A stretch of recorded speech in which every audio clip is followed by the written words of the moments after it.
Hello and welcome to the Fatbossun guide to Zek'voz in Uldir. Yes, this three-phase fight is pretty tricky when it comes to positioning, as you need to quickly react to a bunch of different debuffs and spells whilst fighting adds and dodging the large explosions. We've got 3 fazdan oluşuyor diyor. Yapmanız gereken bir sürü şey var diyor. Edlerden kaçmak ve en önemli şeylerden biri pozisyonlama diyor. Bunları yapmanız gerekiyor diyor. Gerçekten hani debuff'ları ayarlamak, pozisyonu ayarlamak, edleri kesmek inanılmaz böyle bir koordinasyon gerektiren bir fight diyor. Got a lot to cover, so let's jump straight into it. Now in each of the different phases the boss does have unique abilities, however he does have 3 abilities that he'll use in all phases. For the tanks to deal with is the Might of the Void 3-hit combo. The combo starts with a Void Lash. Şimdi bir sürü özelliği var ve her bir fazda farklı özellikleri var boss'un. İlk olarak Void Lash'i anlatıyor. Tanklara vuran bir hasar. 3 combo hasardan oluşuyor. Which is a frontal cone which deals damage and reduces the healing that you take by 50% for 8 seconds or 20.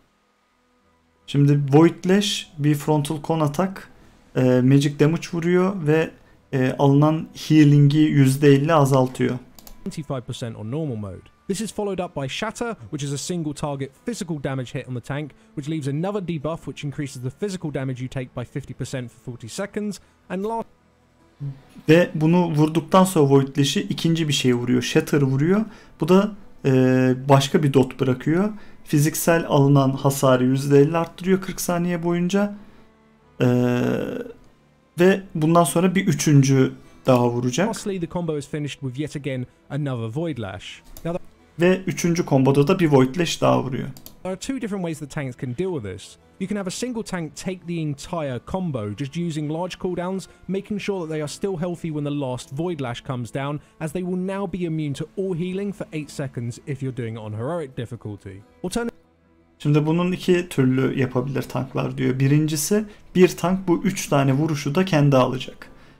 Bu arada şu arkadaki müziği kapatayım ben, pardon. O şeyin hepsini kendi alacak. Öyle yapabilirsiniz diyor. Tabi bunu yaparken de yüksek cooldownlarını açacak yani ve ikinci vurulduktan sonra da alacağı healing %50 şey olacağı için, daha az olacağı için full canda tutulması gerekiyor. Bütün healer'lar dönecekmiş. Alternatively, the overall preferred way of doing it is to simply taunt after the Shatter has gone through, leaving both tanks with a single stack of the Void Lash debuff for a short time, but at least you can heal them. Ya da ikinci tank tam 3. skill'i yani ikinci Void Lash skill'ini alırken tauntluyor. Böylelikle her iki tankta da kısa bir süreliğine bir tane Void Lash debuff'ı oluyor. O da heal'lenebiliyor. And then just alternate who takes the Shatter for each combo. Just keep in mind, regardless of how you decide to ondan sonra da Shatter'ı bir o tank alabilir diyor. deal with this ability, this combo is a cone, so make sure you're facing the boss away from the raid. Tabi bunu yaparken de boss'u herkesten uzakta tutmaları lazım. Yüzünü raid'e çevirmeyecekler. For healers to know is that random groups of players will take small bursts of damage from the broken Titan discs at the side of the room. There's no way of avoiding this damage, you just got to make sure that you keep people topped up throughout the fight. Titan Spark diye bir özellik var arkadaşlar. Daha demin görmüşsünüzdür. Böyle bütün raid'in üzerine yıldırım düşer gibi bir özellik. Bundan kaçış yok. Healer'lar bunu heal'leyecekler. And lastly to mention for the entire raid to deal with is the Surging Darkness, and this is arguably the thing that makes the fight most difficult. Şimdi Surging Darkness adı verilen bir skill cast diyor burada boss. Bu fight'ı çok zor yapan şeylerden biri diyor. Şimdi burada onu anlatacak. 3 tane Explosion serisi var arkadaşlar. Biri görmüş olduğunuz gibi şöyle bir yuvarlak, bir boşluk ve bir yuvarlak daha. Bu araya giriyorsunuz. İkincisi sadece küçük bir yuvarlak. Boss'la bütün herkes oraya gidiyor. Üçüncüsü de bu sefer her taraf kapalı. Siz en dışa çıkıyorsunuz. 3 tane ama bunların sırası random, rastgele olabilir. Tankla birlikte, boss'la birlikte hareket ediyorsunuz. Önemli olan şeylerden biri de bu skill'ler yapılırken aynı zamanda o boss'a vurulan damage da tanka vurulan damage'ı da boss vurabilir. Önünde kalmıyorsunuz hiçbir zaman boss. At 100% energy, the boss will start a series of 3 explosions which are placed on the ground in circular patterns. Bakın gördüğünüz Each gibi explosion will do ortada, a small amount of damage to the dışarıda raid, but will do a lethal amount of ve damage to anyone içeride. that stands within the purple zones. All you need to do is simply just move into the clear area to avoid taking this extra damage. However, this area does change 2 times over the course of the ability. The clear area will either be right in the middle, a ring around that central area, or an even larger ring around. Yani 3 tane olabilir. Ya şurada, ya şu halkada, ya da en dışta. That. And do note that each time this ability is cast, it will always be in a randomized order. When dancing between these spaces, it's best that you keep the raid stacked up the entire time. This is primarily for healing, but it also makes a lot easier for tanks just to position the boss so they don't hit the entire raid with Void Lash. Yani burada bütün grup birlikte hareket ederse 2 şeye faydası var diyor. Bir, healer'lar steklenmiş olduğu için herkesi heal'leyebilecek. İkincisi de tank herkes bir yerde toplanmış olduğu için Void Lash'i uzak tutup vurdurtmayabilir. There are, however, a lot of other abilities that will overlap at the exact same time this is going on that we'll talk about in a moment. Now, during Phase 1, you'll have to deal with Cthulhu's Eye, which will occasionally appear at the end of the room and will target people with Eye Beam. This marks them. Şimdi Cthulhu'nun gözü diye bir skill var arkadaşlar. Eye Beam. Şurada mesela şu arkadaşa atıyor. Kafasında böyle bir göz işareti çıkıyor. Bunun hemen raid'den kaçması gerekiyor. Placing an arrow above their head and a circle around their character. After a couple of seconds, that player will then take a burst. Bakın etrafında şöyle bir yuvarlak var ve patlamak üzere. Şurada da Cthulhu'nun kendisi geliyor. Şu an görmüyorsunuz ama. Damage, which will then try to spread to anyone within their targeting circle. Each time this damage bounces, it does more and more to the point that it will eventually one-shot people. So as soon as the eye appears, you want your entire raid, including melee, to spread out as much as possible, and the moment you're targeted, make sure no one else is within your circle. Şimdi Eye Beam gelebileceği anda, yani Cthulhu burada gözüktüğü zaman herkes milliler biraz birbirlerinden açılacaklar. Yani orada durmayacaklar. Dip dibe durmayacaklar artık. Herhangi bir milliye atarsa da o milli hani global cooldown bile beklemeyecek. Hemen dışarı çıkacak. Eğer çıkmazsa etrafına vurduğunda hani one shot'a gidebilecek kadar üzerinizde stacklenebilir diyor bu Eye Beam. Also in this phase on a timer, 6 bug ads will spawn and will fixate on random players. When they reach them, they apply a stackable dot which also slows movement speed. Aynı zamanda bu fazda Slitted Warrior'lar çıkıyormuş. 6 tane. Bunlar kişilere doğru yürüyorlar fixate olmuş bir şekilde. Eğer değerlerse movement speed reduction veriyorlar. You want to focus these ads down as soon as possible. These ads always spawn in the exact same location, so the boss should be positioned in the path that the ads take towards the raid to act as some sort of focal point for everyone to use crowd control and AoE them off quickly. Now, bu edler her zaman aynı noktada çıkıyor diyor. Tankın yapması gereken boss'u edlerin gidiş yolu üzerine getirirse hem DPS'ler bu edleri kolaylıkla indirebilir hem de crowd kontrol daha mümkün olur. Now it's likely on a first kill that you will see the ads spawn some point during a surging darkness. It's best that you try and group them up as soon as possible and just use crowd control to keep them at bay whilst you deal with all the explosions before finishing them off after all the blasts have ended. Bazen öyle bir an gelebilir ki diyor bu darkness cast edilirken aynı zamanda bu warrior'lar da gelebilir. O zaman dikkatli olmanız gerekiyor diyor. İşte crowd control ability'lerinizi kullanabilirsiniz bu şey bitene kadar diyor. Mesela bunları route'a alın. Buralarda dans edin. Dansınız bittikten sonra kesmeye devam edersiniz diyor. Now when the boss reaches 65% health, he'll enter phase 2. 3 Voidweaver ads will spawn in a triangular formation in the middle of the room. These ads spam cast Void Bolt onto random players, dealing a pretty nasty burst of damage. Şimdi boss 65'e geldiğinde ikinci faz başlıyor. İkinci faz başlayınca 3 tane et çıkıyor bakın. Üçgen şeklinde. Biri burada, biri burada, biri burada. Nerubian Voidweaver diye. Ve bunlar bir Void Bolt cast ediyorlar. Bu Void Bolt cast'ini bitirdiği zaman inanılmaz bir damage vuruyor. Burst damage vuruyor. Yani böyle bir %50 can falan götürecek kadar yüksek bir damage vuruyor. Bu hasar da hani bayağı raid'i zorlar diyor. You just want to make sure that you assign interrupt to all of these whilst you just kill them off as soon as possible. On normal mode, you can actually group these ads up using grips and knockbacks just to kill them off quicker. However, on heroic, they are rooted to the spot and cannot be moved. Şimdi normalde şunu yapabilirsiniz. Bir tane Death Knight'ınız varsa ya da 2 Death Knight'ınız varsa bunların hepsini tek bir noktaya çekip herkese gruplara interrupt paylaştırıp o Void Bolt'ları attırmadan AoE ile kesebilirsiniz. Fakat Heroic'te bunlar yerlerinde sabit oluyor, çıkmıyorlar. If you struggle getting all of the kicks off, you can hard crowd control one or two of the ads and kill them off one by one. This is far safer, and as long as you focus your damage into them, you will easily kill them all off before a new set spawns. Şimdi eğer baktınız ki üçünü birden indiremiyorsunuz ya da interrupt edemiyorsunuz, o zaman hard CC yapabilirsiniz. Yani şey alabilirsiniz mesela, polimorfa falan alabilirsiniz bunları. O zaman ne yapacaksınız? Tek bir ede fokuslanıyorsunuz. O ede interrupt edip kesiyorsunuz. Ondan sonra diğer ede geçiyorsunuz. Onu çıkartıyorsunuz hard CC'den. Interrupt edip kesiyorsunuz. DPS'iniz yeterli olursa böylesi en güvenli olay diyor. Fakat bu fight'ı geciktirirseniz DPS'inize bakacaksınız. Eğer bu fight gecikirse diğer setin çıkma ihtimali var diyor bunlar bittikten sonra. Now during this time, you should ideally move the boss next to the ads for cleave damage, but only if it's safe to do so.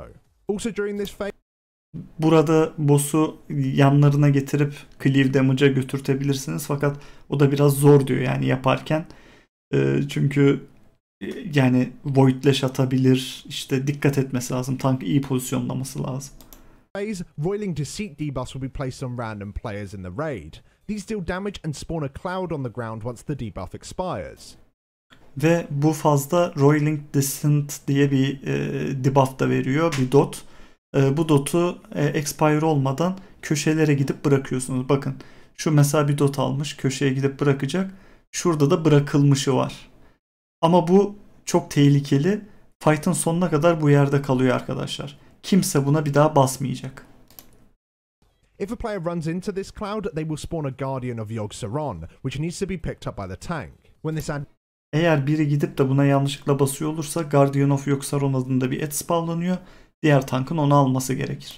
Dies or is alive for too long, it will explode, dealing a huge burst of damage to the entire raid. You want to avoid spawning any of these ads at all costs, mainly by just placing the Roiling Deceit debuffs in low traffic areas, such as the far ends or sides of the room. This is yani bunlara basıp da eğer o Guardian'ı çıkartırsanız öldürdüğünüz zaman acayip herkese vuran bir damage veriyor, hasar veriyor. Onu engellemek için de çok kör noktalara gidin, onları burada bırakın diyor. Bak mesela adam ta buraya bırakmış, yani kimse basamaz buraya gidip de zorla. Generally easy to do except when the debuffs expire during a surging darkness. We set up a simple rule for this. The entire raid should be stacked up and moving around as a single unit, whilst any debuff players that need to drop off their clouds move to the opposite end of whatever safe space you're in. Şimdi bakın bazen bu özellikle birlikte Rolling Deceit özelliği de üst üste binebilir diyor. Öyle bir durum olduğu zaman şunu yapıyoruz biz de diyor. Herkes bir yere toplanıyor. Onu alan, bakın şu adam almış mesela, götürmüş buraya bırakıyor bunu. That way no one's going to be near your clouds and you're not going to spawn any ads. However, if you do mess up and spawn an ad, don't panic. Just pick it up and get ready to use personal and healing cooldowns to survive the hit when it explodes. Ama eğer olur da bastınız, diyelim ki bir et çıktı, paniklemeyin. O ede dönün, ondan sonra onu indirin, ondan sonra devam edin. Healer'larınız bu arada o et çıktıktan sonra biraz daha dikkat etsin diyor. When the boss reaches 30% health, phase 3 begins. An orb of corruption will begin. Bunların hepsi birinci ve ikinci fazda. 30'a gelince de 3. faz başlıyor diyor. 40 mi dedi, 30 mi dedi, bir daha duyayım. Phase 3 begins. An orb of corruption will begin The ads. However, if you do mess up and spawn an ad, don't panic. Just pick it up and get ready to use personal and healing cooldowns to survive the hit when it explodes. When the boss reaches 30% health, Evet, 40. %40'a gelince 3. faz başlıyor. phase 3 begins. An orb of corruption will begin to fall from the sky towards a marked location. When it hits the ground, Şimdi Orb of Corruption diye bir şeyler gelmeye başlıyor bu son fazda. Gördüğünüz gibi şu orb yere değmeden birinin gelip bu orbu soklaması lazım. Yani içinde durması lazım alanın. It deals ever increasing bursts of damage to the entire group, quickly leading to a wipe. Ama bastıktan sonra bu top tekrar zıplıyor. Yani yerde seken bir top olduğunu düşünün. Tekrardan değmeden birinin tekrar girmesi gerekiyor. The player needs to soak the orb as it hits the ground, and doing so will send it back up into the air and move forward around 15 to 20 yards in the direction the player was facing. The orb will then begin to fall again, forcing the raid to constantly keep the orb airborne throughout the entire phase. Bunu soğuklamak için alanına girmiş olan kişinin yüzü nereye bakıyorsa oranın 15-20 yard uzağına bırakıyor. Dolayısıyla mesela diyelim ki şuradasınız. Şu an mouse'la gösterdiğim yerdesiniz. Raid'e doğru bakmanız lazım. Nerede çoğunluk varsa oraya bakmanız lazım. Eğer dışarı bakarsanız bu topun yere değme ihtimalini arttırmış olursunuz. The person catching the orb should always try and face towards a group of players, generally with melee players facing it towards range and vice versa. When you soak the orb, you gain a 30-second debuff, which increases your healing and damage output by 100%. Eğer bu orbu soklarsanız da 30 saniye boyunca vermiş olduğunuz hasarı %100 arttıran bir buff'ınız oluyor. Once this debuff expires, you will however become mind controlled and spam cast Psionic Blast at random people in the raid, just fearing them around all over the place. Eğer bu buff'ı aldıktan sonra o expire olursa da diyor Psionic Blast diye bir skill cast ediyorsunuz. Bu interrupt edilebiliyor ve herkese hasar veriyor ve herhangi bir rastgele oyuncuyu 6 saniye boyunca fear atıyor. Bunu böyle olan bir arkadaşınız varsa interruptlayacaksınız skill'le, interruptlayamazsanız da CC'leyeceksiniz. So it's important that raid members interrupt this cast while they burst you down to 50% health to break the mind control. However, this ya da vurarak mind kontrolü de kırabiliyorsunuz. mind control effect is far more powerful and heroic. Not only is it not broken until the player is dead, but also when you do become mind controlled, you will AoE fear all players within 8 yards of you. So you need Eğer mind kontrolle de alınırsanız Void Veil diye bir şey var. 8 yard etrafınızdaki herkese AoE fear atıyorsunuz. Bu çok tehlikeli. Çünkü AoE fear attığınız zaman karakterinizin kontrolü sizden çıkacağı için gidip şu yerdeki alanlara değme ihtimaliniz de var. You need to make sure as soon as your debuff is about to run out, you move out of the raid. The moment you are mind controlled, the group can then swap to you and use things like grips just to get you into melee and nuke you down. Yani eğer böyle bir şey olursa diyor melee'nin içerisine çekip sizi nükleyebilirler. Alternatively, people can just use hard crowd control on you instead and just leave you alone until the fight is over. İnsanların yaptıkları da şu oluyor genelde diyor. Onları CC'liyorlar, raid'in dışında tutuyorlar. Fight boyunca kimseye bir zararınız dokunmuyor. Now, this Orb of Corruption will be active during the Surging Darkness. We recommend that you assign a few immunities for this time so that they can soak the orb even if it's within an explosion zone. Şimdi bazen bu orb'la bu da yan yana yani üst üste binebiliyor. Öyle bir durum olduğu zaman da immunity verip birine Surging Darkness'ın içerisinde olsa bile orbu tutması gerekiyor. But mechanically for this encounter, that's all it is. You just want to make sure that you save Bloodlust and nuke down the boss before the entire raid becomes overwhelmed with orbs and runs out of players due to the mind control. Yani Bloodlust'ı da nerede vereceksiniz? Son fazda herkes orblardan dolayı çok fazla hasar almamışken ve birçok insan mind kontrolüyle uğramadığı bir an olacak. Yani tam bir kaotik bir ortam ama şöyle bir 30 kişilik raid'de bir en az 20 kişinin ayakta olduğu bir an, orada nükleyeceksiniz boss'u diye. Now, if you want more information about